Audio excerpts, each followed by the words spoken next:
चान लिखन मोर अंगना, आसन दियो सजना।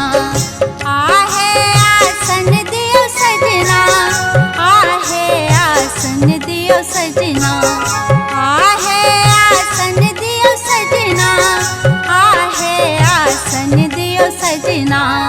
चोट चान लिखन मोर अंगना, आसन दियो सजना। चोट चान लिखन मोर अंगना, आसन दियो सजना।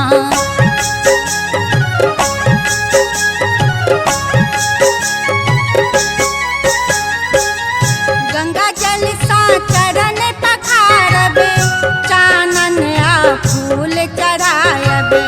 गंगा जल सा चरण पखारबे, चानन आ फूल चढ़ायबे। झिलमिल दीप जरायबे, डाला साजो सजना।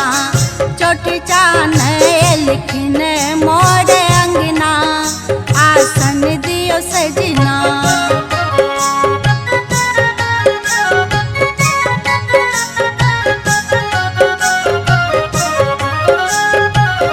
खीरपुरी के भोग लगायबे, मटकुरी के दही चढ़ायबे। खीरपुरी के भोग लगायबे, मटकुरी के दही चढ़ायबे।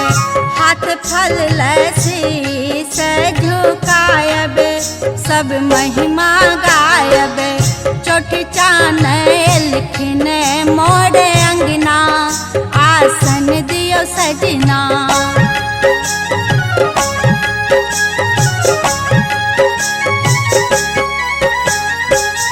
भक्ति के गंगा बहायबे, झूम झूमी आरती उतारबे।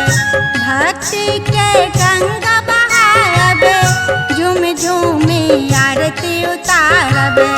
हाथ जोड़ी हुने का गोहरायबे, सब आशीष मांगबे। चोटी चान लिखन मोर अंगना, आसन दियो सजना। चोटी चान लिखन मोर अंगना, आसन दियो सजना। आहे आसन दियो सजना, आहे आसन दियो सजना, आहे आसन दियो सजना, आहे आसन दियो सजना।